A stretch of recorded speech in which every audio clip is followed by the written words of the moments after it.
अल्हम्दुलिल्लाह रब्बिल आलमीन वस्सलातु वस्सलामु अला रसूलिहिल करीम व अला आलिहि व अस्हाबिहि अजमईन अम्मा बाद व अऊज़ु बिल्लाहि मिनश शैतानिर रजीम बिस्मिल्लाहिर रहमानिर रहीम शहरु रमज़ान अल्लज़ी उन्ज़िला फ़ीहिल क़ुरआन हुदल लिन्नास व बय्यिनातिम मिनल हुदा वल फ़ुरक़ान बिस्मिल्लाहिर्रहमानिर्रहीम रब्बि इश्रह ली सदरी व यस्सिर ली अमरी वहलुल उक़दतम मिन लिसानी यफ़क़हू क़ौली। मेरे अज़ीज़ सामियात, दर्स कुरान मजीद में आप सबका तहे दिल से खैर मक़दम है। अस्सलामु अलैकुम व रहमतुल्लाहि व बरकातुहू। कैसे आप सभी लोग? अल्हम्दुलिल्लाह। बहुत एनर्जी लेवल डाउन है सबका। ऐसे तो नहीं बोलते आप लोग, चहक के बोलते हैं। कौन सी सूरह चल रही है दर्स कुरान में? सूरह अंबिया चल रही है। लेकिन हमने आपको दुआएं तो दी नहीं। अल्लाह ताला आपको अच्छा रखे, सिरात मुस्तकीम पर रखे, दुनिया आखिरत दोनों में कामयाबी अता करे और अल्लाह ताला आपको अपना रिज़वान अता कर दे अल्टीमेटली। आमीन भैया। तो आप लोगों ने बताया सूरह अंबिया चल रही है, तो फिर वही चल रही होगी। और लास्ट वीक हम लोगों ने सूरह अंबिया की किस आयत तक तफसील से जाना था? आयत नंबर 35, बिल्कुल सही। तो आज हम लोग तफसीलन जानेंगे आयत नंबर 36 ऑनवर्ड्स, लेकिन लास्ट वीक का छोटा सा रिविजन। और लास्ट वीक हम लोगों ने आयत नंबर 32, 35 किया था। और आयत नंबर 30 है कि अल्लाह ताला ने फरमाया कि क्या ये काफिर लोग नहीं देखते कि हमने ये ज़मीन और आसमान वहाँ मिले हुए थे और हमने इन्हें अलग अलग कर दिया और हमने हर जानदार चीज़ को पानी से बनाया। और तो क्या ये अभी भी ईमान नहीं लाएंगे? ये लास्ट वीक हमने आपको बहुत तफसील से बताया था और कुछ दिखाया भी था कि किस तरह से ये आयत साइंटिफिक भी है कि बिग बैंग थ्योरी से काफ़ी मुमासलत रखती है ये आयत कि ज़मीन और आसमान यानी स्पेस में जो कुछ है वो सब अलग अलग पहले नहीं था। बिग बैंग के बाद वो अलग अलग हुआ है। पहले एक बहुत छोटी सी इकाई था और जो कि एटम से भी छोटी थी और उसमें एक बैंग हुआ, एक धमाका हुआ, फिर उसके बाद बिग बैंग इस चीज़ को कहते हैं। फिर उसके बाद गैलेक्सीज, स्टार्स और अर्थ और प्लैनेट्स सारे वजूद में आए। और ये जो कहा था कि हर चीज़ को पानी से बनाया, ये भी आज मॉडर्न साइंस प्रूव कर रही है कि सारे लिविंग बीइंग के जो लाइफ के सेल है, यूनिट है सेल, उसमें अक्सर पोर्शन जो होता है वो साइटोप्लाज्म होता है या प्रोटोप्लाज्म के हैं और वो अक्सर पानी होता है। आयत नंबर 31 में हमने जाना था कि अल्लाह ताला ने फरमाया हमने ज़मीन में मजबूत पहाड़ जमा दिए ताकि उन्हें लेकर ढुलक ना पड़े और हमने उसके अंदर बड़े कुशादा रास्ते बनाए ताकि ये लोग राहयाब हों। यानी अल्लाह ताला ने यहाँ पर जो माउंटेन्स हैं उनका फंक्शन बयान किया है कि ज़मीन में जो पहाड़ हैं उनका काम यह है कि ज़मीन को लुढ़कने से बचाएं। और हमने आपको तफसील से बताया था कि किस तरह पहाड़ खूंटी की तरह गड़े हुए हैं। अगर पहाड़ नहीं होते तो जो अर्थ क्रस्ट है जिस पे हम चलते हैं वो फ्लूट पर तैर रही है और अगर हम चलते तो ये अर्थ क्रस्ट ऐसे से डोलती और पहाड़ नहीं होते तो हम ऐसे चलने में स्टेबल चल ही नहीं सकते थे और गिर पड़ते। तो इतनी साइंटिफिक बात जो मॉडर्न जियोलॉजी बताती है हमको वो कुरान में पहले से मज़कूर है। आयत नंबर 32 में हम लोगों ने जाना था कि अल्लाह ताला ने फरमाया हमने आसमान को महफूज छत बनाया, लेकिन ये लोग इसकी निशानियों में ध्यान नहीं देते, यानी आसमान में जो निशानियां हैं उसको गौर व फिक्र ही नहीं करते।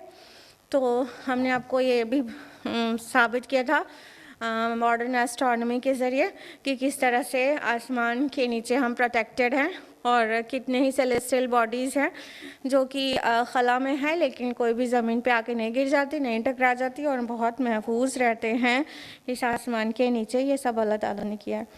आयत नंबर 33 है, और वही है जिसने पैदा किया रात और दिन को, सूरज और चाँद को, और सब अपने अपने फलक में तैर रहे हैं।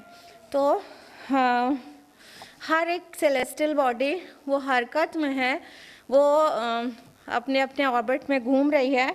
ये बात कुरान में बहुत पहले से मज़कूर है, जबकि मॉडर्न साइंस अभी कुछ ही पहले हमें बता पाई है। आयत नंबर 34 में हम लोगों ने जाना था कि अल्लाह ताला ने कहा, और ए नबी सल्लल्लाहु अलैहि वसल्लम, आपसे पहले हमने किसी इंसान को दबाव नहीं दिया, और अगर आप फौत हो गए तो क्या ये हमेशा रहेंगे? यानी ये अपने अपने हमारे पास आने का इंतज़ार करें कि और अल्लाह के रसूल भी बशर है, उन्हें भी फौत होना है तो इनको भी फौत होना है, फिर ये अल्लाह ताला के पास जाएंगे तो अल्लाह ताला इनसे जवाब ले लेगा। और फरमाया कि कुल्लु नफ्सिन ज़ाइक़तुल मौत, हर जानदार को मौत का मज़ा चखना है, और हम आजमाते रहते हैं तुम लोगों को शर और खैर के ज़रिए से, और तुम सबको हमारी ही तरफ लौट कर जाना है। तो अल्लाह ताला ने खैर और शर को दोनों को ही आजमाइश बताया, यानी हमारे जो गुड डेज़ होते हैं, जो जिसको हम पसंद करते हैं, जो खुशी का दौर होता है, वो भी आजमाइश है, और जो हमें नापसंद होता है, हमें तकालीफ और मसाइब पसंद नहीं होते, वो भी आजमाइश है। दोनों तरह से अल्लाह ताला आजमाते हैं। तो खैर के वक्त हम किसी गफलत में ना रह जाएं कि ये आजमाइश नहीं है, वो सभी कुछ आजमाइश है, और अल्टीमेटली अल्लाह की तरफ ही सबका रिटर्न है। फिर अल्लाह ताला वाज़े कर देंगे जो कुछ हमने अच्छे हालत में किया था और वो भी जो हमने परेशानी की हालत में किया था। ये था लास्ट वीक का रिविज़न। अब हम लोग बाकायदा पढ़ते हैं आयत नंबर 36 की तरफ। अऊज़ु बिल्लाहि मिनश शैतानिर रजीम, बिस्मिल्लाहिर रहमानिर रहीम। आयत नंबर 36 है, वइज़ा रअकल्लज़ीना कफ़रू अन यत्तख़िज़ूनका इल्ला हुज़ुआ, और ए नबी सल्लल्लाहु अलैहि वसल्लम, ये काफिर लोग भी जब भी आपको देखते हैं तो आपका मजाक उड़ाते हैं।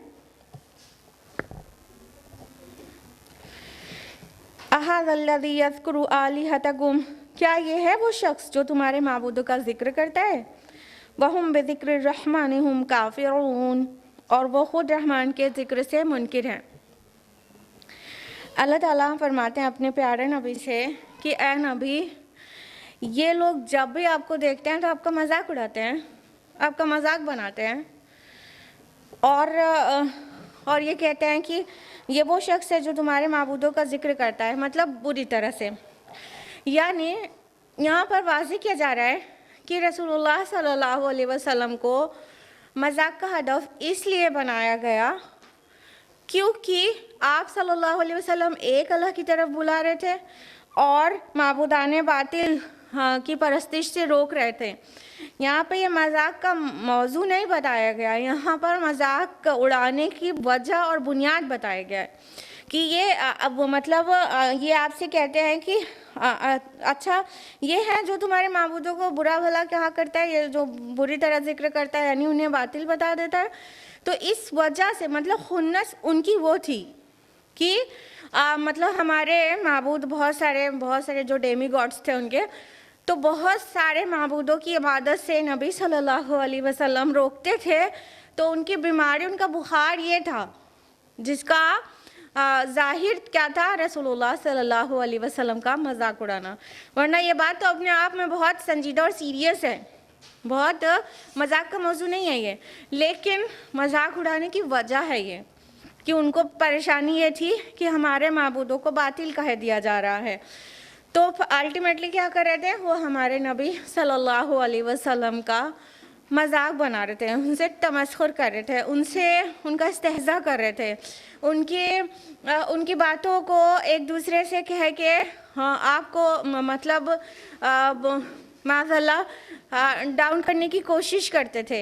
यानी कभी कहते थे कि अच्छा तो तुम हो, मक्का और ताइफ की बस्तियों में एक तुम्हें मिले थे अल्लाह ताला को कि अपना पैगाम तुम्हारे ज़रिए भेजे, और कोई रोज़ा हमारे यहाँ की नहीं मिले थे क्या अल्लाह ताला को? मतलब कभी इस तरह से मजाक बनाया जाता। और कभी नबी सल्लल्लाहु अलैहि वसल्लम उन्हें आखिरत की ख़बर देते और क़ियामत की ख़बर देते तो उस पर ठाका लगा लगा के हंसा जाता कि वो दिन कब आएगा, ले आओ, अगर तुम कहते हो वो दिन आने वाला है तो वो आ क्यों नहीं जाती, क़ियामत हम पर आ क्यों नहीं जाती, हम तो आपको चैलेंज कर रहे हैं। इस तरह से मजाक उड़ाते। और सहाबा को देखकर भी कुफ़ार मक्का मजाक उड़ाते थे। अच्छा तो ये हैं जिनको अरब और अजम और फ़ारस और रोम की चाबियाँ मिलने वाली हैं, तो इस तरह से मजाक उड़ाते थे। तो रसूलुल्लाह सल्लल्लाहु अलैहि वसल्लम और सहाबा सबका मजाक बनाया जाता था सिर्फ़ इसलिए कि वो हक़ की तरफ बुलाते थे और बुराई से रोकते थे। तो इस बात से मजाक बनाया जाता था। ये सिर्फ पहले की बात नहीं है, ये सिर्फ नबी सल्लल्लाहु अलैहि वसल्लम का मजाक नहीं बनाया जाता। सबसे ज़्यादा अफसोसनाक बात है कि नबी का मजाक उड़ाया जाए, सबसे ज़्यादा बड़े गुनाह की बात है कि नबी का मजाक उड़ाया जाए। लेकिन उस नबी के रास्ते पर जो भी चलता है तो उसका भी सोसाइटी मजाक ही बनाती है। आज हमारे यहाँ देखिए वो तो अय्यामुल जाहिलिया कहलाता है। नबी सल्लल्लाहु अलैहि वसल्लम जब मबऊस हुए थे उसके पहले का जो दौर था वो अय्यामुल जाहिलिया कहलाता, डेज़ ऑफ इग्नोरेंस, जहालत का दौर। लेकिन आप देखिए आज जहालत का दौर उससे बढ़ चढ़ कर वापस आ गया है। अब देखिए जो हिजाब और नकाब करना चाहें तो लोग जो है उनका मजाक बनाते हैं पार्टीज़ में, क्या यहाँ पे भी तुम्हें पर्दा करना है, तुम किस दुनिया में रहती हो, अच्छा वहाँ जाती हो क्या, तुम तो फैनेटिक हो गई हो। हाँ, अगर यूनिवर्सिटी में भी सलाह पढ़ना है तो तुम्हारा तो दिमाग सनक गया है, अरे यहाँ पे कहाँ पढ़ोगे, सब लोग देखेंगे तो क्या कहेंगे। हाँ, तो जो भी राह हक पे चलता है और स्पेशली जब दूसरों को हक की तरफ बुलाता है तो लोगों को कुछ नहीं बन पड़ता, तो फिर उसका they start making fun of them such people, मतलब दाईज, वो दाइयों का मजाक उड़ाना शुरू कर देते हैं। तो ये इस दौर में भी होता है। तो अगर सच तो ये है कि अगर किसी को अपने को टेस्ट करना हो कि वो हक पे चल रहा है कि नहीं, तो वो देखे कि सोसाइटी से उसे हम जिहाद करना पड़ रहा है कि नहीं, उसको कुछ मुश्किलात आ रही है कि नहीं, उसका मजाक बनाया जा रहा है कि नहीं, उसके रास्ते में रोड़े अटकाए जा रहे हैं कि नहीं, उससे दुश्मनी की जा रही है कि नहीं। अगर ये सब कुछ हो रहा है तो मुतमईन हो जाना चाहिए कि उम्मीद है मैं हक़ पर हूँ, क्योंकि हक़ के मुखालिफ हर दौर में होते हैं। और अगर सब खुश हैं तब सोचना चाहिए कि हक़ पे हैं भी कि नहीं, क्योंकि सबको खुश तो मुनाफिक ही रख सकता है। इधर भी पार्टी को मेंटेन रखो, उधर की पार्टी को भी मेंटेन रखो, तो सबको खुश नहीं कर सकते। हक़ पे चलने वाले जब सच्ची बात बोलते हैं तो जो हक़ को पसंद नहीं करते उनको कड़वा लगता है, और जब कड़वा लगता है तो बहुत तरह से परेशान करते हैं, और उनमें से एक चीज़ है मेकिंग फ़न ऑफ अदर्स। हाँ, मजाक उड़ाना। तो मजाक उड़ाते हैं। तो हमारे प्यारे नबी सल्लल्लाहु अलैहि वसल्लम जिनके अंदर सारी क्वालिटीज़ इंसानी लेवल पर अपनी अज़ीमुश्शान सतह पर मौजूद थी, और हर डिसक्वालिटी से रसूलुल्लाह सल्लल्लाहु अलैहि वसल्लम पाक थे, बावजूद उनका मजाक उड़ाया गया। तो क्या हमें और आपको ये करेज नहीं रखना चाहिए कि कोई बात नहीं, अगर हम भी हक़ पर चल रहे हैं और लोग हमारा भी मजाक बना रहे हैं तो कोई बात नहीं है। हमारे प्यारे नबी तो मासूम थे, उनका तो कोई ख़ता भी नहीं थी और कोई कमी भी नहीं थी, उनका मजाक उड़ाया गया है। तो ये एक तरह की हम लोग को ढारस देता है। तो आप उसकी परवाह बिल्कुल ना करें, जो आपके हक़ पर चलने की वजह से आपके मुतालिक ऐसी वैसी बातें कर रहा है या कभी मजाक उड़ाता है। कभी कभी कुछ नए नए दावत के काम में लगे लोग काफ़ी दिल शिकस्ता हो जाते हैं लोगों के मजाक उड़ाने से, और कोई हम ऐसी वैसी बात कह देने से थोड़ा दिल शिकस्ता हो जाते हैं। तो उन्हें हौसला रखना चाहिए इन आयत को पढ़कर कि हमारे प्यारे नबी सल्लल्लाहु अलैहि वसल्लम का मजाक उड़ाया गया तो हम और आप क्या चीज़ हैं। अल्लाह ताला ने आगे फरमाया कि और वो ख़ुद तो रहमान के ज़िक्र से मुनकिर है, यानी ये कहते हैं कि मतलब अच्छा यही शख्स है जो तुम्हारे माबूदों को बुरा कहता है, उनको बुरी तरह से याद करता है, और उनकी हकीकत ये है कि वो सच्चे खुदाए रहमान की याद से मुनकिर है। ये इनके डेमी गॉड्स या यूँ कहें कि फॉल्स गॉड्स के बारे में मतलब कुछ कह रहा है तो इन्हें बुरा लग रहा है, और वो ट्रू गॉड माबूद हकीकी के ज़िक्र से गाफिल हैं तो उनको फ़र्क नहीं पड़ता। वो अपने आप को देख ले कि हमारा नबी तो गलत खुदाओं की परस्तिश से रोक रहा है और ये ख़ुद तो असल खुदा की याद से गाफिल हैं। तो मतलब मजाक उड़ाने लायक कौन बनता है, बेवकूफ़ कौन है एक्चुअली। तो ख़ुद तो उनका ये हाल है कि मतलब अल्लाह ताला की याद से जो कि रहमान है, यहाँ पे अल्लाह नहीं वर्ड यूज़ हुआ है, रहमान वर्ड यूज़ हुआ है, रब नहीं यूज़ हुआ है, रहमान यूज़ हुआ है कि वो रहमान के ज़िक्र से गाफिल हैं। यानी ये अल्लाह ताला की शान रहमत है कि वो इतने सारी हरकतें करने के बाद भी लेट गो कर रहा है उनसे, हाँ ओवरलुक कर रहा है उनसे दरगुजर कर रहा है। उसकी रहमत का मजहर है ये कि सारी हरकतें वो कर रहे हैं, लेकिन अल्लाह ताला इस बात पे कादिर होने पर भी कि वो पकड़ सकता है नहीं पकड़ रहा है। आयत नंबर 37 है, खुलिक़ल इंसानु मिन अजल, इंसान बनाया गया है उजलत से। साउरीकुम आयाती फला तस्तअजलून, जल्द ही मैं तुम्हें अपनी निशानियाँ दिखा दूंगा, बस तुम लोग जल्दी ना मचाओ। इंसान के लिए कहा गया कि खुलिक़ल इंसानु मिन अजल, इंसान अजल से बना है, उजलत से बना है। वैसे तो कुरान में कहा गया इंसान मिट्टी से बना है और सारी लिविंग क्रिएचर्स पानी से बनी है, और यहाँ पे कहा जा रहा है उजलत से बना है। असल में ये एक कहने का अंदाज़ है जो कि किसी चीज़ को बहुत ज़्यादा एम्फसाइज करने के लिए कहा जाता है। जैसे कोई बहुत ज़्यादा माइंडेड होता है, बहुत इंटेलिजेंट होता है, तो कह देते हैं अक्ल का पुतला है। तो उसी तरह कह दिया गया कि ये इंसान उजलत से बना है, मतलब इसके सरिश्त में उजलत है, उसे जल्दी हर चीज़ चाहिए होती है, हर चीज़ का रिटर्न फ़ौरन चाहता है, हर चीज़ का रिस्पांस क्विक चाहता है और उसे इंतज़ार नहीं होता। ये इंसान की फितरत में है।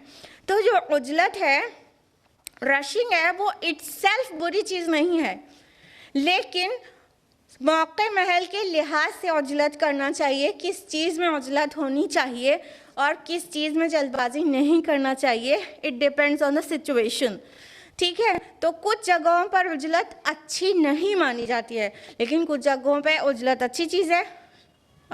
उजलत अच्छी है, खैर के काम में जल्दी अच्छी है कि अल्लाह ताला ने तो कहा फस्तबिकुल खैरात, खैर के कामों में एक दूसरे पर सबकत ले जाओ। सबकत कैसे ले जाएगा इंसान, जब जल्दी करेगा तभी तो उससे पहले खुद निकल जाएगा। जैसे कि रसूलुल्लाह सल्लल्लाहु अलैहि वसल्लम सहाबा के दरमियान थे और पूरी हदीस छोड़ते हुए वो पार्ट बताएंगे कि उकाशा रज़ियल्लाहु अन्हु ने कहा या रसूलल्लाह आप मेरे लिए दुआ करें, तो आपने उनके लिए दुआ किया। फिर दूसरे सहाबा भी कहने लगे या रसूलल्लाह मेरे लिए भी। तो आप सल्लल्लाहु अलैहि वसल्लम ने कहा उकाशा सबकत ले गया, उकाशा सबकत ले गया। यानी उन्होंने जब सबसे पहले कह दिया तो उनकी अहमियत अलग हो गई, उनके लिए आप सल्लल्लाहु अलैहि वसल्लम ने दुआ कर दिया। तो बहुत सारे अच्छे काम में उजलत अच्छी चीज़ होती है, लेकिन कई जगह ऐसे नाजुक होते हैं, कई मकामात जहाँ पर उजलत अच्छी चीज़ नहीं होती है और जल्दी के लिए रशिंग के लिए अल्लाह ताला ने टोका है, अपने अंबिया को टोका है। आपको पता है रसूलुल्लाह सल्लल्लाहु अलैहि वसल्लम वही को रिसीव करने में उजलत करते थे, चाहते थे जल्दी जल्दी से मैं दोहराऊं और ताकि कुछ मेरे से मिस आउट ना हो जाए, तो अल्लाह ताला ने उनको रोका है कि आप जल्दी मत करिए, आपके सीने में उतार देना और उसको महफूज कर देना और आपको सिखा देना, पढ़ा देना हमारे ज़िम्मे है। मूसा अलैहिस्सलाम ने किस चीज़ में उजलत की थी?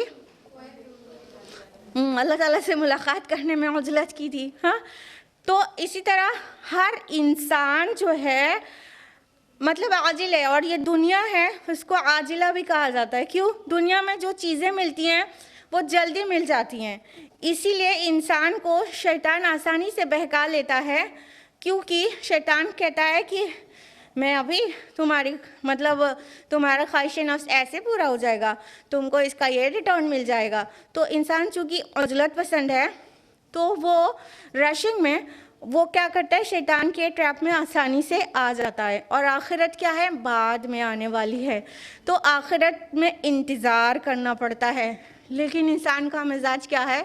उसे इंतज़ार पसंद नहीं। रेस्टोरेंट में जाके बैठे, ऑर्डर प्लेस किया, पूछा वेटर से कितना टाइम लगेगा? 30 मिनट्स तो लगेगा मैडम। 30 मिनट्स? अरे 30 मिनट्स पहाड़ हो गया। अरे जल्दी नहीं हो सकता क्या? ये 30 मिनट्स प्रिपेयर होने में आप लोग को लगता है, तो 30 मिनट्स इंतज़ार कैसे करेंगे जल्दी में? अब बस स्टॉप पे खड़ा है तो उसको वहाँ पे 15 मिनट वेट करना मुसीबत है, इतनी देर कौन ठहरेगा?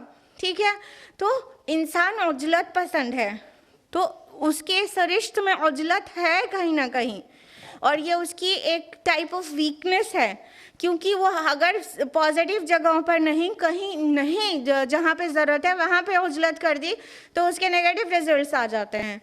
तो ये चीज़ समझने की है कि कब जल्दी करना चाहिए और कब नहीं जल्दी करना चाहिए।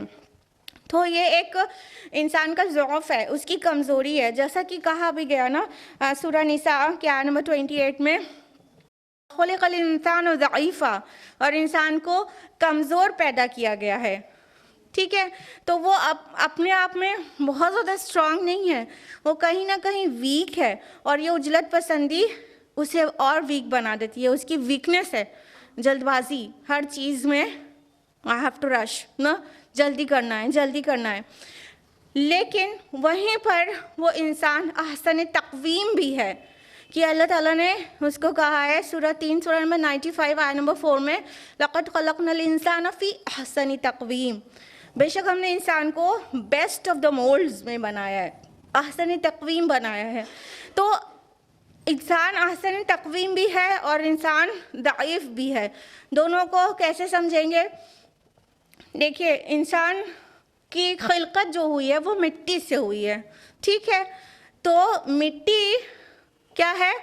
एक ऑर्डिनरी चीज़ है, कह सकते हैं। ठीक, दूसरी तरफ उसमें अल्लाह ताला ने अपनी रूह फूकी है, तो जो रूह फूकी गई है, उस रूह के फूके जाने से वो अहसन तक़वीम है, उसकी अपनी जो वैल्यू है उसके जैसा फिर कोई नहीं है नॉन क्रिएशंस में। ठीक है, और दूसरी तरफ वो मिट्टी से भी बना हुआ है, तो वो दोनों चीज़ मिलकर वो बहुत बुलंद पाया हस्ती भी है और वो बहुत असफल साफिलीन भी हो जाता है। ठीक है, क्योंकि वो बना तो मिट्टी से ही है और वो उसके अंदर कुछ ज़ौफ़ है, कुछ वीकनेसेस हैं उसके अंदर। वो कुरान ने डिस्क्राइब किया है कि इंसान कमज़ोर पैदा किया गया है, इंसान उजलत से पैदा किया गया है। Excuse me.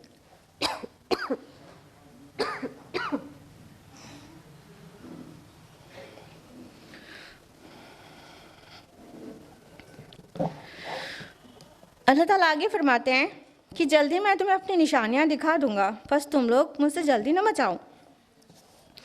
यानी हर बात में जल्दी रहती है ना, कभी कभी इंसान खैर के बजाय शर मांग बैठता है जल्दी में। हाँ, रसूलुल्लाह सल्लल्लाहु अलैहि वसल्लम जब वार्न करते थे कि मान जाओ मेरी बात, अदरवाइज़ तुम्हारे पर अजाब आ जाएगा, तो शर मांग बैठते थे उजलत में। अच्छा, वो अजाब कब आ जाएगा? वो अजाब ला दो, हम नहीं मान रहे, हम तो लोग नहीं मान रहे, ला दो हम पर वो अजाब। तो इंसान कई बार अपने लिए शर मांग बैठता है जल्दी में। कभी दुनिया में क्या होता है सभी के साथ कि कोई तकलीफ़ रहती है, कोई प्रॉब्लम रहती है, या मेंटल टेंशन हो या फिज़िकल पेन हो, कुछ भी, तो इंसान ये मतलब उसको सहते सहते कभी ये भी कह देता है अल्लाह ताला मौत दे दीजिए ना, मर जाए। लेकिन क्या वो सही चीज़ मांग रहा है? हाँ, क्या वो सही चीज़ मांग रहा है कि अभी मौत आ ही जाए? तो उसने मौत के बाद वाली जो हालात हैं वो देखे हैं कि वो अच्छे होंगे कि नहीं होंगे? तो कभी एक्सट्रीम हो जाती है उसकी, और वो ये कि इंसान हार कर सुसाइड कमिट कर लेता है, हाँ, ख़ुदकुशी कर लेता है। फिर क्या हुआ? आखिरत को बिगाड़ लिया आपने। ये किस बात में किया? जल्दी में। तो इंसान अपने लिए शर मांग बैठता है या शर कमिट कर लेता है जल्दी की वजह से, तो अल्लाह ताला ने जवाब दिया जल्दी मत मचाओ। तुम मेरे नबी को चैलेंज कर रहे हो कि अजाब लेकर आ जाइए, हाँ, हम नहीं मान रहे, आप कहते हैं कि नहीं मानोगे तो अजाब आ जाएगा, तो ले आओ वो अजाब। तो अल्लाह ताला कह रहे जल्दी ना मचाओ, हम तुमको अनकरीब अपनी निशानियाँ दिखाएंगे। तो वो अजाब, वो क़ियामत आकर रहेगी, वो क़ियामत एक निशानी की तरह आकर रहेगी। तो इंसान को वाज़ेह हो जाएगा कि ये जो वादा किया गया था ना वो कितना सच्चा था।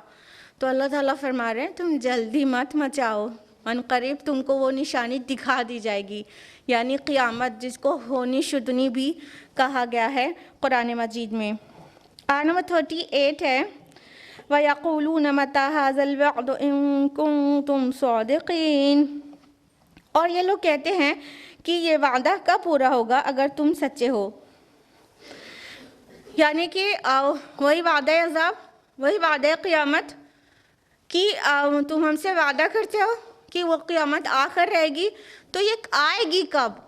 ये कुफ़ार का मतलब एक सवाल होता था, और हरगिज़ मत समझिए ये सवाल इल्मी था। वो जानना चाहते थे कि कब आएगी, उनको दिन तारीख बता दिया जाता, उस दिन उस तारीख को आएगी, तो वो इस्लाम कबूल कर लेते, वो ईमान ले आते। नहीं, ये तमस्खुर था उनका, ये इस्तेहज़ा था उनका। वो ये मतलब रसूलुल्लाह सल्लल्लाहु अलैहि वसल्लम को माज़अल्लाह दिखाना चाहते थे कि आप जो कह रहे हैं वो बात सच्ची नहीं है। तो आपको मतलब आपका मजाक बनाने के लिए ये कहते थे कि कब, अगर आप सच्चे हैं तो आप हमको दिखा दीजिए वो वादा कब पूरा होगा जिसका वादा आप हमसे कर रहे हैं। और सोचिए ये किससे कह रहे हैं? सादिकुल मसदूक से कह रहे हैं, इन कुंतुम सादिकीन, अगर तुम सच्चे हो। ये वही लोग हैं, ये मक्की सूरा है ना, तो ये वही लोग हैं जो रसूलुल्लाह सल्लल्लाहु अलैहि वसल्लम को बग़ैर परेशानी के सादिक और अमीन कहते थे अप टू 40 ईयर्स। ठीक है, जब रसूलुल्लाह सल्लल्लाहु अलैहि वसल्लम ने अल्लाह का कलाम पेश किया और उन्हें दावत दी, तो सडनली कहने लगे इन कुंतुम सादिकीन, अगर तुम सच्चे हो तो वो वादा जो तुम कह रहे हो वो बताओ कब पूरा होगा। सोचिए, एक टाइम था मान चुके थे कि अस-सादिक हम इनको कहते हैं, बिल्कुल सच्चे, अल-अमीन कहते हैं, बिल्कुल अमानतदार, ट्रस्टवर्दी, और अब कह रहे हैं कि अच्छा वो अजाब लाकर दिखाओ अगर तुम सच्चे हो। कहने का मतलब कितना आसान था उनके लिए एक सादिकुल मसदूक की तकज़ीब करना और ये शो करना कि आप सच्चे नहीं हैं। माज़अल्लाह, अल्लाह ताला ने अपने नबी सल्लल्लाहु अलैहि वसल्लम के घाव पर मरहम लगाते हुए कुछ इस तरह भी कहा है, ए नबी ये आपको नहीं झुठला रहे हैं, ये तो हमने जो इनके तरफ भेजा है उसको झुठला रहे हैं, हमारे कलाम को। यानी जब तक आप ये कलाम नहीं पेश करते थे तब तक तो ये आपको सादिक कहते थे, आप झुठला रहे हैं तो कलाम को झुठला रहे हैं, हमारे ज़िक्र को झुठला रहे हैं, आपको नहीं झुठला रहे हैं। तो इस तरह से एक शफीक उस्ताद की तरह अल्लाह पाक ने अपने नबी सल्लल्लाहु अलैहि वसल्लम को इस तरह भी आपको सपोर्ट दिया है कि इतनी मुश्किलात में जब हर तरफ से मजाक उड़ाया जा रहा है और तकज़ीब की जा रही है, तो इस तरह के अल्फाज ज़ाहिर बात है वो एक जो ज़ख्म है उस पर मरहम का काम करते होंगे कि जब अल्लाह ताला साथ है और वो इतना मोहब्बत और इतनी शफ़क़त लुटा रहा है तो मुझे किसी की परवाह नहीं है। आयत नंबर 39 है, लौ यअलमुल्लज़ीना कफ़रू हीना ला यकुफ़ूना अन वजूहिहिमुन नार वला अन ज़ुहूरिहिम वला हुम युंसरून। काश उन काफिरों को मालूम होता जब वो आग को हटा ना सकेंगे अपने चेहरों से और ना ही अपनी पीठों से और ना ही उनकी मदद की जाएगी। ये आग के अज़ाब जहन्नम का एक मंजर कशी है, पूरा सीन स्केच किया गया है कि काश इनको मालूम होता, कहने का मतलब कि इनके ऊपर वो वक्त आने वाला है, लेकिन काश ये अभी से समझ जाते, जान जाते कि जब ये आग को अपने चेहरों से हटा ना सकेंगे। यहाँ पर जो अल्फाज आए हैं हीना ला यकुफ़ूना आए हैं। कफ मीन्स होता है हथेली, ठीक है, कफ मीन्स हथेली होता है।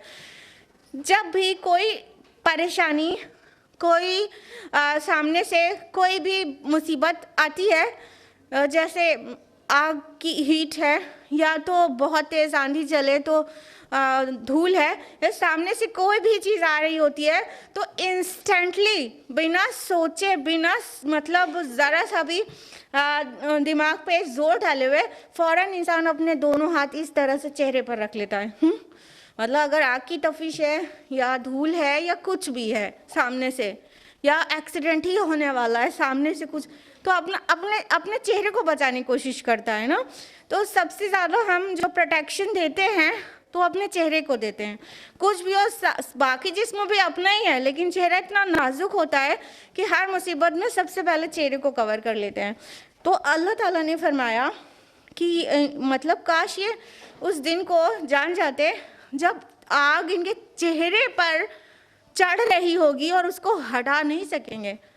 यानी जब आग, अल्लाह ताला ने फरमाया कि उनके लिए आग का ओढ़ना होगा और आग का बिछाना होगा, तो नीचे से भी आग होगी, ऊपर से भी आग होगी, आग का साया होगा, तो आग चेहरों तक चलने लगेगी और फिर इंसान चाहेगा कि मतलब एटलीस्ट चेहरे को तो बचा ले, लेकिन वो चेहरे को भी अपने नहीं बचा पाएगा। और फिर उसके आगे जो मंजर कशी है वो कंटिन्यू होती है कि और ना ही अपनी पीठों को। इंसान जब परेशानी कोई सामने से आ रही होती है चेहरे को छुपाता है, चेहरे को छुपाने के बाद भी उसे तसल्ली नहीं होती तो फ़ौरन मुड़ जाता है, फ़ौरन टर्न हो जाता है, उसकी तरफ पीठ कर देता है जो मुसीबत सामने से आ रही है। हाँ, तो यहाँ पे अगली जो बात कही गई है वो ये कि चेहरों को ना ही आग से बचा पाएंगे और ना ही पीठों को। यानी सामने से आग होगी, ऊपर से आग होगी और इंसान अपना चेहरा छुपाना चाहेगा लेकिन वो जलने से नहीं बचा पाएगा, और नहीं बचा पाएगा तो सामने की मुसीबत से बचने के लिए पीछे घूम जाएगा तो पीठ में भी आग लगेगी और पीठ को भी नहीं बचा पाएगा। ये होगा जहन्नम का अंजाम, जो कि कितना खौफनाक है। हम लोग किस हौसले से कह देते हैं कि देखा जाएगा, हर अच्छी बात को करने में डिले करते हैं और हर बुरे काम को छोड़ने में इतना सोचते हैं और फिर कहते हैं आखिरत किसने देखी है, जब होगा तो देखा जाएगा।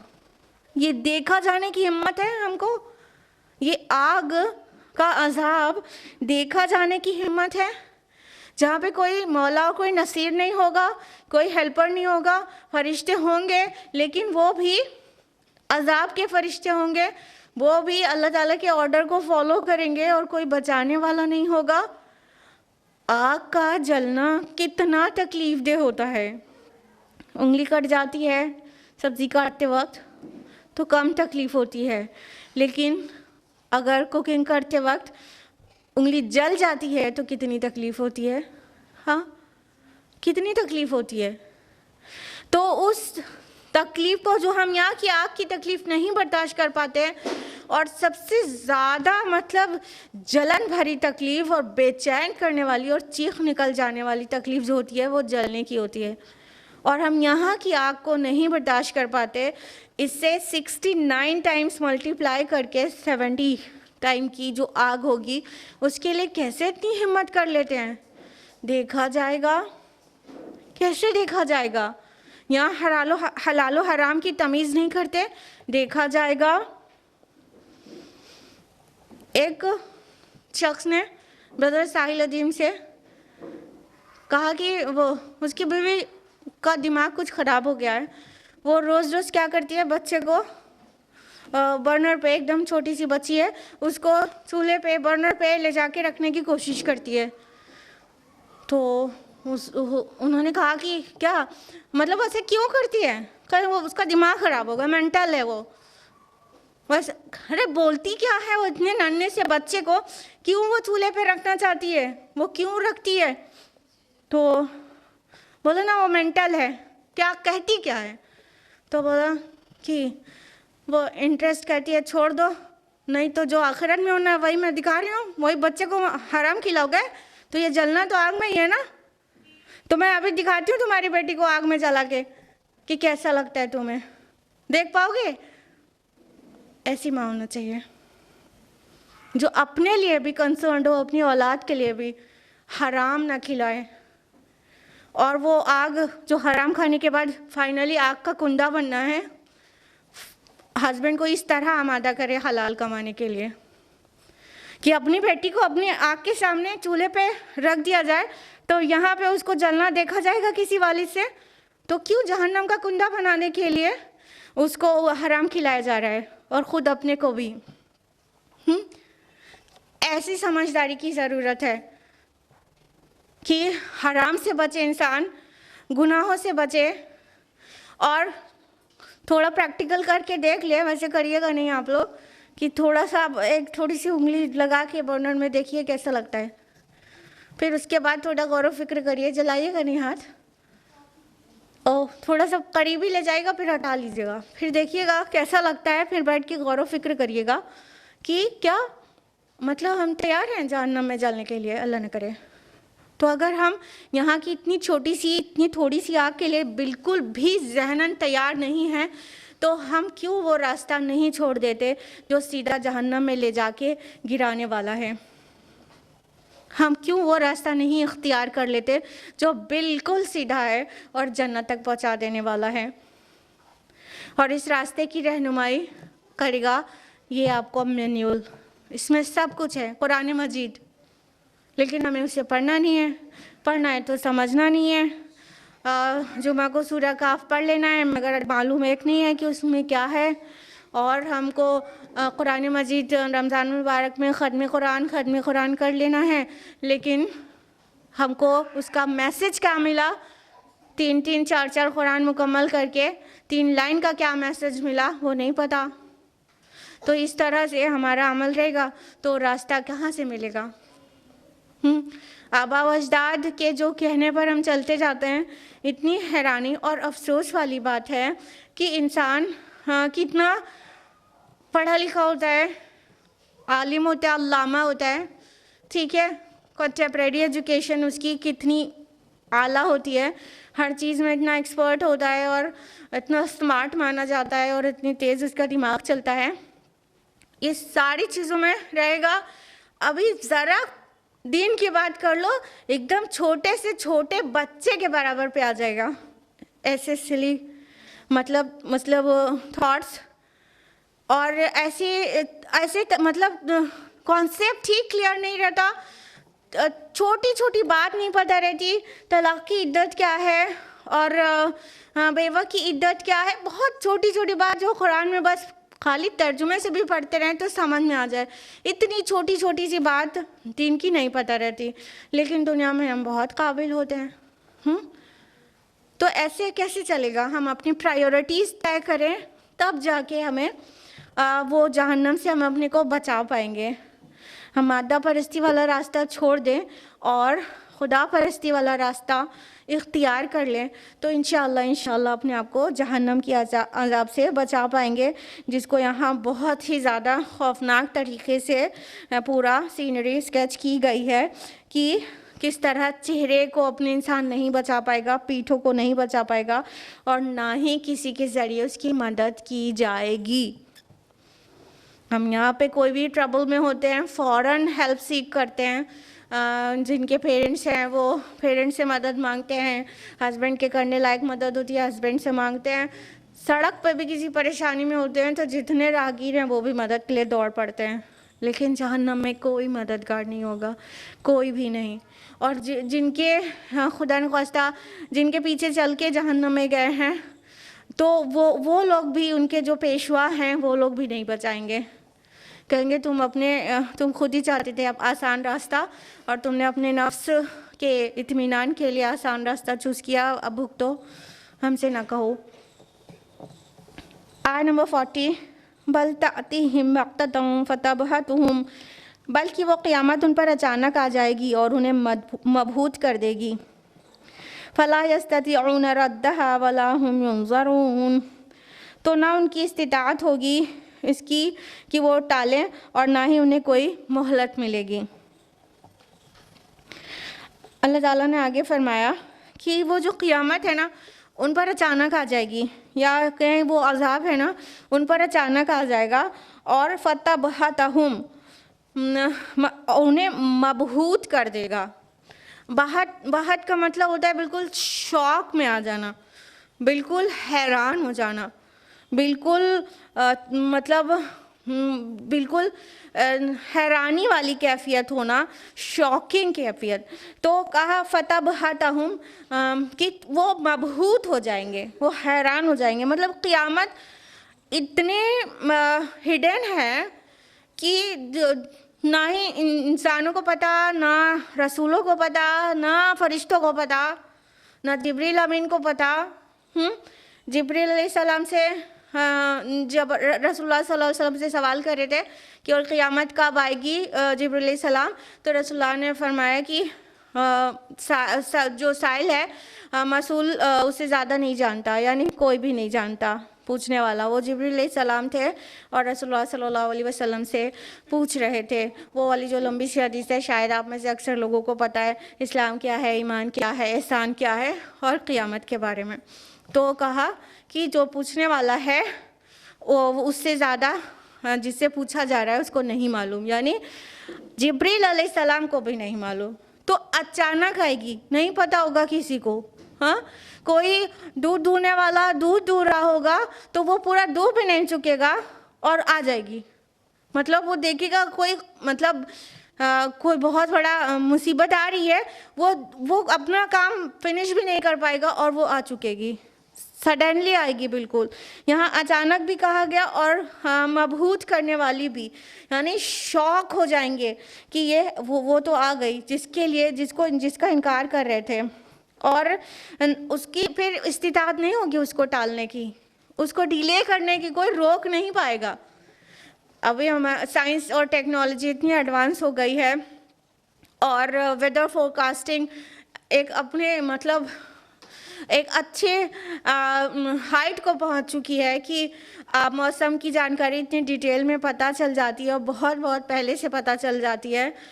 तो कहीं कोई तूफ़ान आने वाला होता है, कहीं कोई ऐसे डिज़ास्टर होने वाला कुछ होता है तो काफ़ी हद तक पहले से पता चल जाता है। फिर वहाँ से उस बस्ती को, उस जगह को, या समंदर में आने वाला है तो उस सी शोर को जितने दूर तक खाली करा दिया जाता है। ठीक है, तो कितने ही सेफ्टी मेजर्स हैं जो अभी हम साइंस टेक्नोलॉजी एडवांस होने के बाद ले पा रहे हैं, लेकिन ये साइंस और एडवांस हो चुकी होगी जब क़यामत आएगी, लेकिन वो फोरकास्ट नहीं कर पाएंगे, उनको नहीं पता रहेगा, वो नहीं अपना प्रोटेक्शन का कोई सामान कर पाएंगे। तभी इतने सिली प्रोटेक्टिव मेजर्स किए जा रहे हैं। अगर आपने कभी सुना हो, ज़मीन के अंदर बड़े प्रोटेक्टिव पूरे किले नुमा वो बनाए जा रहे हैं घर, और वो इसलिए तैयार हो रहे हैं कि क़यामत जब आएगी तो उसके अंदर चले जाएंगे। ये फ़नी है ना, बिल्कुल। अल्लाह ताला कह रहे हैं कि मतलब एकदम वो हैरान हो जाएंगे और बिल्कुल भी बचा नहीं सकेंगे अपने आप को, और वो तब भी क़यामत से बचने के लिए अपना प्रोटेक्शन अपनी तरह से कर रहे हैं। जबकि ये ज़मीन तो कूद के बराबर कर दी जाएगी, तो उनकी ज़मीन के अंदर वाले क्या बच पाएंगे। हाँ, तो इस तरह से क़यामत इतनी अचानक आएगी कि हक्का बक्का रह जाएगा इंसान, और वो समझ ही नहीं पाएगा कि ये क्या हो गया। आयत नंबर 41 है, वलक़द इस्तुहज़िअ बिरुसुलिम मिन क़ब्लिक, और ए नबी सल्लल्लाहु अलैहि वसल्लम, आपसे पहले जो रसूल आए थे उनका भी मजाक उड़ाया गया था। फ़हाक़ बिल्लज़ीना सख़िरू मिनहुम मा कानू यस्तहज़िऊन, तो फिर घेर लिया उनमें से मजाक उड़ाने वालों को उसी अजाब ने जिसका वो मजाक उड़ाया करते थे। यानी अल्लाह ताला एक शफ़ीक़ मेहरबान की हैसियत से अपने नबी को बहुत एक सहारा दे रहे हैं, उन्हें तसल्ली दे रहे हैं कि ए नबी सल्लल्लाहु अलैहि वसल्लम, ये आप पहले रसूल नहीं हैं जो आपके साथ ये मजाक उड़ाने वाला काम कर रही है आपकी मिल्लत, बल्कि आपसे पहले जितने भी रसूल आए, जितने भी नबी आए, सब ने ये काम किया है दावत का, और उनका मजाक बनाया गया है, सबका बनाया गया है। तो ऐसा कोई भी नबी नहीं हुआ, ऐसा कोई भी रसूल नहीं हुआ जिनका मजाक नहीं उड़ाया गया हो। जब इस तरह की बातें होती हैं तो कुछ तो तसल्ली मिलती है ना, कुछ तो ज़ख्म पर मरहम लग जाता है ना। जब नबी सल्लल्लाहु अलैहि वसल्लम बाहर कुफार की लायानी और बेहुदा बातों से परेशान होते, तो घर आते तो खदीजा रज़ियल्लाहु अन्हा यही बात कहती हैं जो यहाँ पर है कि या रसूलल्लाह, क्या आपके अलावा और कोई भी रसूल ऐसा हुआ है कि जिसका कुफार ने मजाक ना उड़ाया हो। और रसूलुल्लाह सल्लल्लाहु अलैहि वसल्लम का बयान है कि खदीजा की ऐसी बातों से मुझे हौसला आ जाता और मेरा गम और मलाल कम हो जाता। तो अल्लाह ताला भी शफ़ीक़ उस्ताद की हैसियत से अपने नबी सल्लल्लाहु अलैहि वसल्लम को शफ़क़त से, इंतहाई मोहब्बत से उन्हें तसल्ली दे रहा है कि ए नबी, हर रसूल का मजाक उड़ाया गया है। कोई रसूल ऐसा हुआ ही नहीं कि उसने अल्लाह का कलाम पेश किया हो या तौहीद की तरफ बुलाया हो, स्पेशली आखिरत की दावत दी हो, क़यामत की ख़बर दी हो और उसका मजाक ना उड़ाया गया हो। सब के साथ यही हुआ है। और अल्टीमेटली हुआ क्या कि उस अजाब ने उन्हें घेर लिया जिस चीज़ का वो मजाक उड़ाते थे। यानी इसी बात का, अजाब का और क़यामत का मजाक उड़ाते थे ना, तो वो जो इंसान कई बार जब किसी के लिए गड्ढा खोदता है ना, तो उसी गड्ढे में खुद गिर जाता है। किसी के लिए ट्रैप लगाता है तो उसी ट्रैप में खुद फंस जाता है। देखिए, जब नूह अलैहिस्सलाम कश्ती बना रहे थे तो उनके कौम के जो बड़े वाइट कॉलर पीपल थे, जब वो वहाँ से गुज़रते थे तो वो मजाक उड़ाते थे, अच्छा ये लकड़ी की कश्ती से मतलब तुम लोग बचोगे और बाकी सब डूब जाएंगे। अच्छा, ठहाका लगा कर हंसते थे। फिर क्या हुआ अल्टीमेटली कि उसी कश्ती में नूह अलैहिस्सलाम और मोमिनीन बचे, और उसी अजाब की ख़बर जो नूह अलैहिस्सलाम देते थे और वो नहीं मानते थे, उसी अजाब में वो गिरफ़्तार हुए कि नहीं हुए मजाक उड़ाने वाले। उसी फ्लड का वो मजाक उड़ा रहे थे, उसी फ्लड में वो तबाह हो गए ना, बर्बाद हो गए। तो अल्लाह ताला फरमाते हैं कि उसी घेर लिया उसी ने जिसका वो मजाक उड़ाते थे। यानी अजाब का मजाक उड़ाते थे तो अजाब ने उन्हें घेर लिया। उससे पहले और भी जो रसूल आए उन्होंने अजाब की खबर दी है बाकायदा दिन तारीख के साथ। यानी ऐसे सडनली नहीं आ जाता था। अब हमारे दरमियान कोई नबी रसूल मौजूद नहीं है, तो जो भी नेचुरल डिज़ास्टर्स होते हैं वो सडनली हो जाते हैं, और उसकी कोई ऐसी खबर नहीं, वार्निंग टाइप की खबर नहीं रहती। लेकिन ये इस अजाब में किसी भी कौम को, किसी भी मिल्लत को, किसी भी नेशन को पूरी तरह से मिटा नहीं दिया जाता। ठीक है, आता है कुछ नेचुरल डिज़ास्टर्स, उसके कई रीज़न्स होते हैं, लेकिन उसमें किसी कौम को मिटा नहीं दिया जाता। लेकिन रसूलों की तकज़ीब करने के बाद जो दिन तारीख बता के अजाब की ख़बर दी जाती है, उस अजाब के आने के बाद नसिया मनसिया कर दिया जाता है, भूला बिसरा बिल्कुल मिटा के ख़त्म कर दिया जाता है। बिल्कुल जैसे सफ़ाई हस्ती से मिटा दिया जाता है। तो इस तरह का अज़ाब रसूलों के वार्निंग के बाद आता है और किसी भी टाइम पर नहीं आता। लेकिन जो भी कुछ आता है उसमें बहुत सारे रीज़न्स होते हैं। तो बहरहाल यहाँ पे कहा जा रहा है कि जिस अज़ाब की ख़बर की वो मजाक बनाते थे, उसी मजाक ने उन्हें आ घेरा। यानी वो नहीं माने और मजाक बनाया ना, तो उनका नहीं मानना और मजाक बनाया जाना उसका अज़ाब का मुस्तहिक उनको बना दिया गया। आयत नंबर 42 है, कुल मन यक्लउकुम बिल्लैलि वन्नहारि मिनर रहमान। आप उनसे पूछिए कि कौन तुम्हारी हिफाजत करता है रात दिन रहमान की तरफ से। बल हुम अन ज़िक्र रब्बिहिम मुअरिदून, बल्कि ये लोग अपने रब के ज़िक्र से एराज़ किए हुए हैं। अब ये वाली जो आयत है वो दोहरा माना दे रही है। दो तरह से इसको ट्रांसलेट कर सकते हैं। एक ये हुआ कि आप उनसे पूछिए कौन तुम्हारी हिफाजत करता है दिन रात रहमान की तरफ से, मिनर रहमान। तो ये इस तरह भी समझ सकते रहमान की तरफ से, यानी रहमान के अपॉइंटेड फरिश्ते तुम्हारी हिफाजत में लगे हुए हैं। या इसका ये तर्जुमा भी हो सकता है कि आप उनसे पूछिए कौन है जो तुम्हारी हिफाजत कर सकता है अगर रहमान तुमको कोई दुखी पहुंचाना चाहे, कोई भी तुम पर मुसीबत ही लाना चाहे, तो दिन रात तुमको कोई है जो तुमको बचा ले जब रहमान तुम पर अजाब लेकर आए। तो इस तरह से भी इस आयत को समझ सकते हैं। अगर इसका पॉजिटिव ट्रांसलेशन करेंगे कि कौन है जो रहमान की तरफ से तुम्हें बचाता हो, इनसे पूछिए, तो इसका मतलब होगा कि अल्लाह ताला ने बहुत सारे फरिश्ते ऐसे रखे हैं जो हिफाजती फरिश्ते हैं।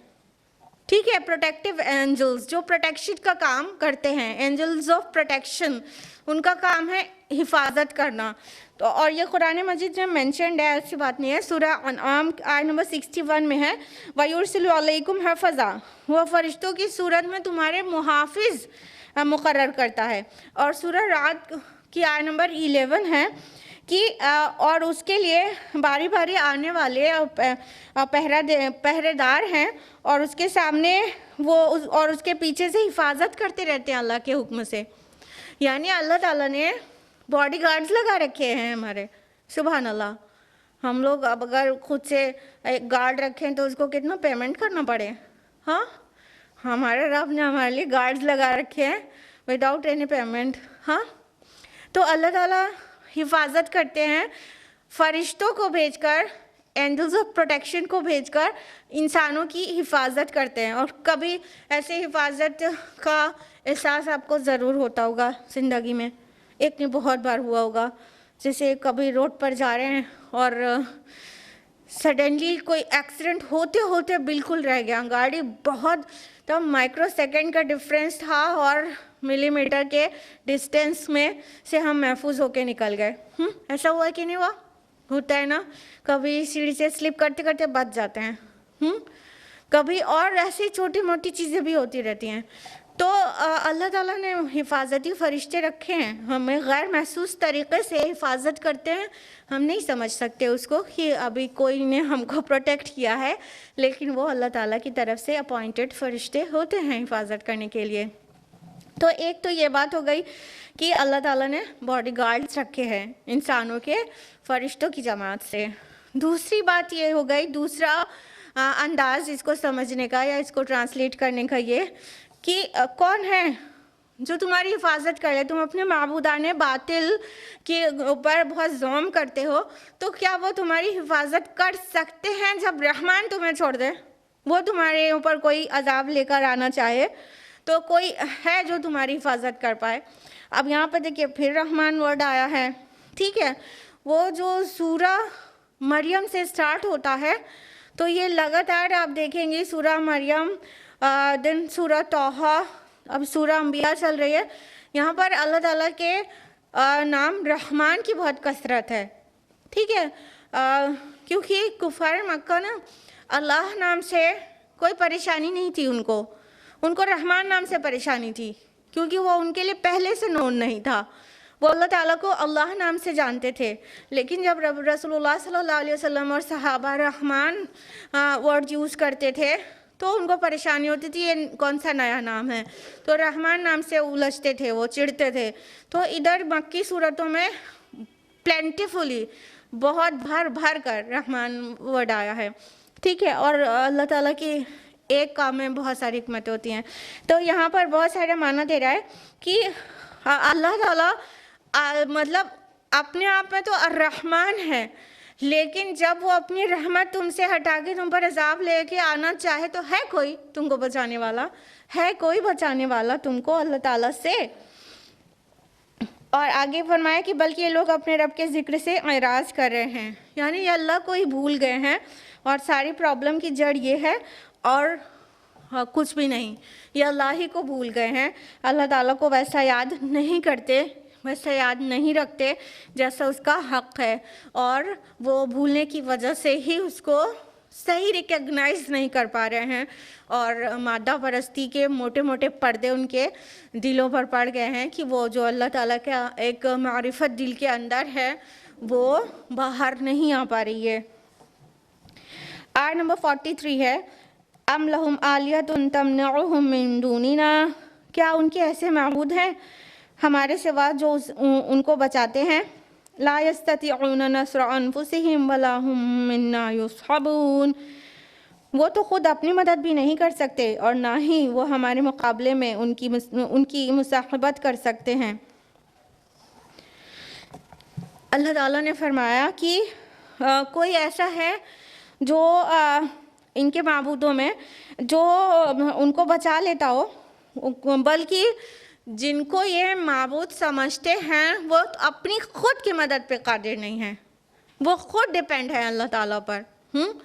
यानी अगर औलिया को और फरिश्तों को या किसी को मतलब अल्लाह ताला के साथ एसोसिएट किया गया इबादत में या गुजारिशात में या दुआओं में, तो वो खुद अपनी मदद पे तो कादिर नहीं है, तो वो दूसरों की क्या मदद करेंगे।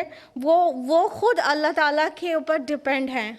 अल्लाह ताला के जितने नेक बंदे हैं जिनको बाद में लोगों ने मतलब अल्लाह के साथ पुकारना शुरू कर दिया, और ऐसे ऐसी बातें हैं कि मेंशन करने का दिल नहीं करता, ऐसे ऐसे मतलब शिरकिया अक़ीदे कि अल्लाह अकबर ज़ुबान पर लाने का दिल नहीं करता कि उसको बताया जाए कि गैरुल्लाह के बारे में ऐसा अक़ीदा रखा जा रहा है और पुकारा जा रहा है अल्लाह के अलावा दूसरे को, और कहा जा रहा है कि ये मतलब हमारी पुकार को पहुँचते हैं।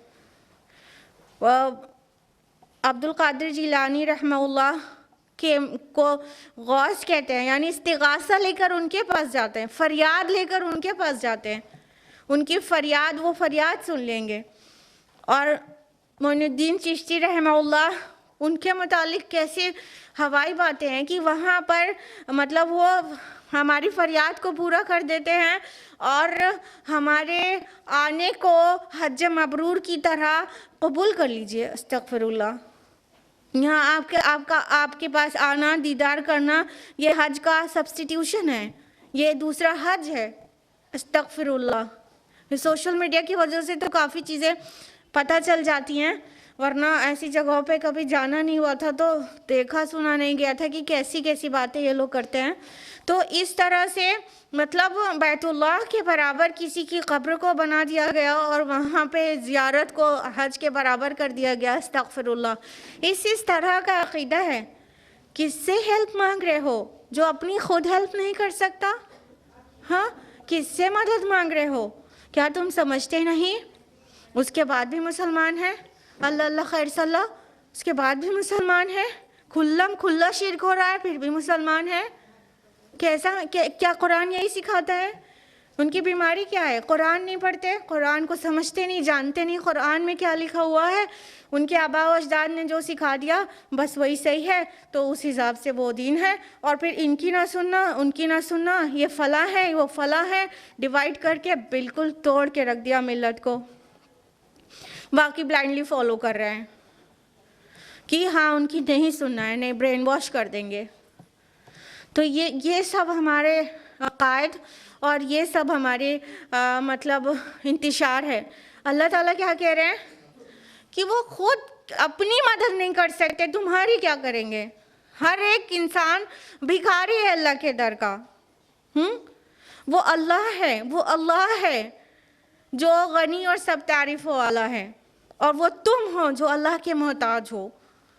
तो जब सारी क्रिएशन अल्लाह की मोहताज है तो क्रिएशन से क्या मांगना। वो खुद मोहताज है, वो खुद अपनी मदद नहीं कर सकता। वो खुद ट्रबल में हो तो अपनी प्रॉब्लम को दूर नहीं कर सकता, इल्ला ये कि अल्लाह ही चाहे। आयत नंबर 44 है, बल मत्तअना हाउलाई व आबाअहुम हत्ता तला अलैहिमुल उम्र। लेकिन हमने उनको नेमतें अता की, उनको भी और उनके आबा व अजदाद को भी, यहाँ तक कि उन पर एक मुद्दत गुजर गई। अफला यरौना अन्ना नअतिल अर्द ननकुसुहा मिन अतराफिहा। क्या ये लोग देखते नहीं हैं कि हम ज़मीन को उसके किनारों से घटाते चले आ रहे हैं। अफहुमुल गालिबून। तो क्या अब ये समझते हैं कि वही गालिब होने वाले हैं। अल्लाह ताला ने फरमाया कि हमने इनको, इनके आबा व अजदाद को भी बहुत सारी नेमतों से माला माल कर दिया था। इसी वजह से इनको लगा कि मतलब सब सही जा रहा है, हम कितना भी कुफ्र की रविश पर रहें या शिर्क करें, लेकिन हमें नवाजा तो जा रहा है। तो ये मुद्दत उन पर बहुत तवील हो गई। कहने का मतलब वो बिल्कुल बेपरवाह हो गए कि पकड़ा तो जा नहीं रहा है, तो उसका मतलब सही है। तो उसका जवाब क्या आया, सुनिए। क्या ये देखते नहीं कि हम ज़मीन को उसके किनारों से घटाते चले आ रहे हैं। अब ये इतना बामाना फ़िक्रा है। ज़मीन को उसके किनारों से घटाने का एक मतलब ये है, यहाँ पे जो अल्फाज है ननकुसुहा मिन अतराफिहा, कम कर रहे हैं, डिक्रीज़ कर रहे हैं ज़मीन को हर तरफ से, एवरी साइड्स। तो ज़मीन को घटाने का मतलब एक तो यह है कि कुफ्र की ज़मीन तंग हो रही है और इस्लाम की ज़मीन फैल रही है। अब अगर आप सोच रहे हैं तो मक्की सूरा है और अभी मक्का में तो ऐसा एक्सपेंशन हुआ नहीं था, तो फिर उसको ऐसे समझेंगे कि ये एक पेशन गोई है कि अनकरीब वो दिन आने वाला है जब कुफ्र की ज़मीन तंग हो जाएगी और इस्लाम की ज़मीन वसी हो जाएगी। यानी इनकार करने वालों की ज़िंदगी तंग हो जाएगी, मुश्किल हो जाएगी और इस्लाम फैलता जाएगा। तो एक तो ये माना है, ठीक है। और इसके कुछ साइंटिफिक मतलब भी बनता है कि जो सी लेवल है, अगर आपको पता हो, ये क्लाइमेटिक चेंजेस की वजह से सी लेवल बढ़ रहा है, लगातार सी लेवल बढ़ रहा है, ग्लेशियर्स पिघल रहे हैं ना, तो जिसकी वजह से सी लेवल बढ़ रहा है और जो अर्थ है वो श्रिंक हो रही है। वो जी हाँ, यहाँ सॉइल इरोजन की बात नहीं हो रही है एक्चुअली। जो ग्लेशियर्स हैं वो जितना ज़्यादा पिघलेंगे, यानी टेम्परेचर, ग्लोबल वार्मिंग हो रही है ना, तो टेम्परेचर जैसे जैसे हाई हो रहा है तो ज़ाहिर है ग्लेशियर्स पिघलते जाएंगे। ग्लेशियर्स पिघलेंगे तो पानी कहाँ आएगा, नदियों से होते हुए अल्टीमेटली समंदर में।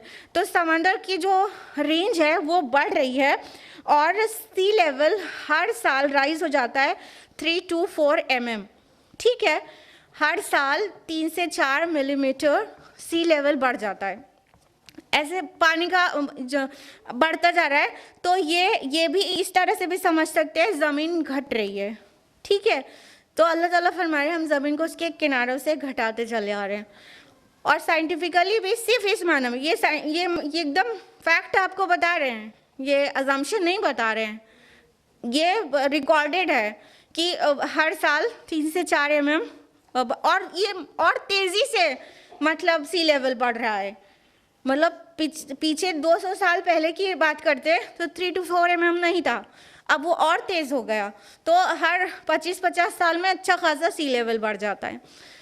और उसके अलावा ये जो हमारी अर्थ है ना, ये इसका जो सरफेस है ना वो पूरा डस्टी है, ये क्रस्ट पे जो है।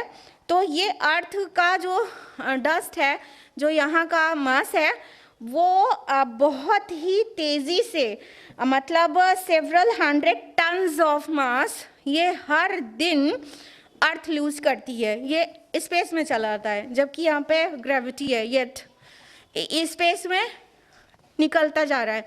तो अर्थ ज़मीन ऐसे भी छोटी हो रही है, यानी जो ज़मीन है उसका मास स्पेस में गिरने की वजह से ये श्रिंक होती जा रही है। This is also a fact, ये भी फैक्ट है, ठीक है, कि ज़मीन का मास कम हो रहा है तो उसका मतलब ज़मीन अपने किनारों से सिकुड़ रही है। तो इस तरह भी ज़मीन सिकुड़ रही है, सी लेवल राइज हो रहा है और जो सरफेस ऑफ द अर्थ है वो कम हो रहा है, इस तरह से भी ज़मीन सिकुड़ रही है। और गुनाहगारों के लिए बचकर निकलने की कोई जगह नहीं रहेगी, इस तरह से उनका ग्राउंड भी टाइट हो रहा है, इस तरह भी ज़मीन सिकुड़ रही है, टाइट हो रही है।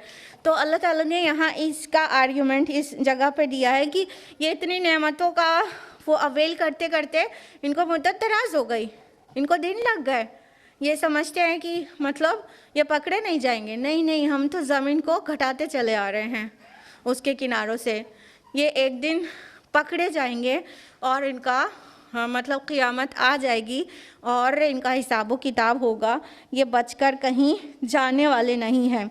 फरमाया अफ़हुमुल गालिबून, तो क्या ये आप समझते हैं कि ये गालिब आ जाएंगे? यानी वैसे अगर इसको कॉन्टेक्स्ट में देखा जाए तो मक्का की में ये नाजिल हुई सूरा है और उस वक्त ये कहना एक बहुत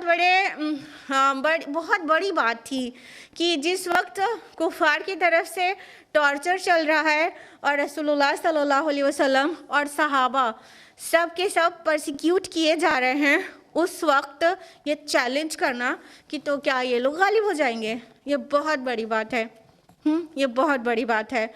अगर अभी सही से समझ में नहीं आया तो इस तरह समझिए कि अगर कोई कहे कि बांग्लादेश है ये यूएसए पर गालिब आ जाएगा तो ठाक मार के सब हंसने लगेंगे। हाँ, ऐसे ही तो लगेगा, ये बांग्लादेश ना इसके पास रिसोर्सेज, ना इसके पास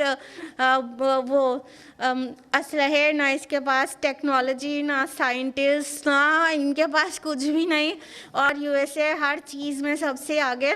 तो वो बांग्लादेश के लिए मतलब कह दिया जाए कि मतलब क्या यूएसए वाले गालिब आ जाएंगे और बांग्लादेश हो जाएगा, मतलब ऐसे ही रह जाएगा, तो ये बिल्कुल हंसने वाली बात होगी ना आज के दौर में। तो ये सिर्फ समझाने के लिए आपको मिसाल दी, नियर अबाउट ऐसी ही पोजीशन, बल्कि इससे भी गई गुजरी पोजीशन थी मुसलमानों की मक्का में कि चंद मुट्ठी भर मुसलमान ईमान लाए थे, रसूलुल्लाह सल्लल्लाहु अलैहि वसल्लम मशक्क़त शाक़ा कर रहे थे अल्लाह की तरफ से जो हुक्म उन्हें मिला उस दावत को पहुंचाने के लिए। उस मशक्क़त के दौर में जबकि सब तरफ से मतलब परसिक्यूट किया जा रहा है और जिनको परसिक्यूट किया जा रहा है उनको ऑर्डर क्या है, कुफ़ू अयदियकुम, अपने हाथों को बंधे रखो, मतलब बिल्कुल रेज मत करो हैंड्स को, इवन इन सेल्फ डिफेंस, बस सब्र ही करो, सब्र ही करो। ऐसी पोजीशन में कहा जाए अगर किसी को कि क्या तुम इतना मतलब दंदनाते फिर रहे हो पूरे शहर में, तो क्या तुम गालिब आ जाओगे, तो ये हंसने वाली जैसी होती थी।